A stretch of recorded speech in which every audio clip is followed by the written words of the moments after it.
Hussbus, bus stop. JP Hussey here, owner of the Hussey Team Mortgage Advisors, with this week's Hussbus, bus stop. Hope everybody is well. Beautiful day. Working from home today. Got my boy Marcus Aurelius. I like his quotes a lot. Look him up. Got the little Hussbus chain. Got some golf shoes.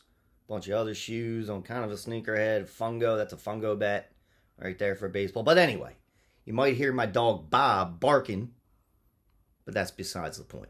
All right, so let's talk about a real fun subject, right? Recession stuff, right?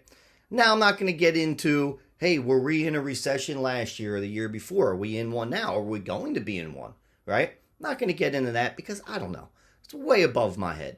I like to think in simple terms, the everyday person, let's say, of maybe what to do if we're in one, or these are probably some things you can do anyway at all times. I'm also not going to get into the definition of what a recession is. I think that definition's been jumped around, right?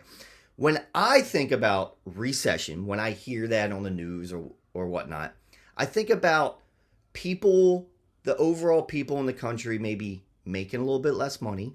There's a lot of anxiety of where things could go, and the consumer and businesses not spending money, right? It's like an economic downturn of things not really moving, and it kind of just steamrolls through.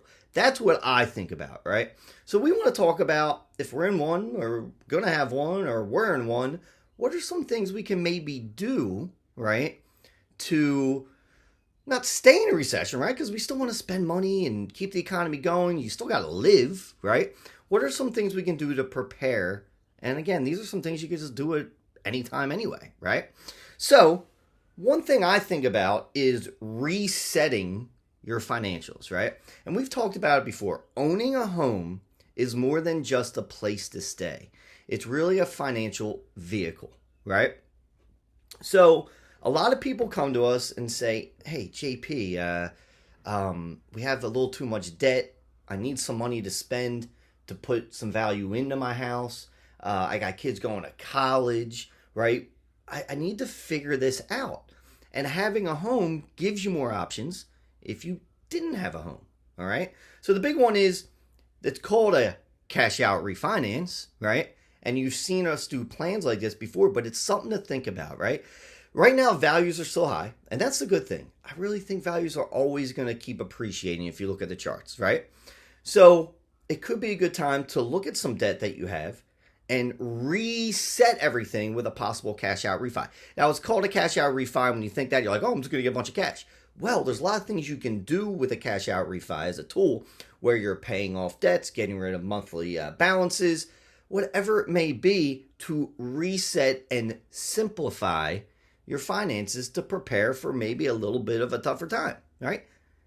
Everything's not perfect. Everything goes up and down, right? So you have to take these stages of life the correct way and reset it, right? So maybe using some of this equity in your home now and look at it from a short-term cash flow perspective, getting rid of stuff, simplify it, and then also making sure you're doing well long-term, right? A lot of people always forget, like I just said, homes appreciate still. You can look at the data. So using some of your equity to reset short-term and long-term might be okay. I was talking to someone the other day, and I had to buy something pretty large, and I used my HELOC. And I'm like, why would you use the HELOC for that? I said, listen, I'm banking on my own home appreciating, and then it's kind of like free money that I'm using now, right? So these are the things you want to do. These are things you want to talk with your mortgage advisor, financial advisor, of how to reset using equity. And this is why home ownership's awesome. If we go into a downturn, you're prepared. If we don't, then you can still do it anyway. So whatever happens, happens. Talk to you soon. Hussbus, bus stop.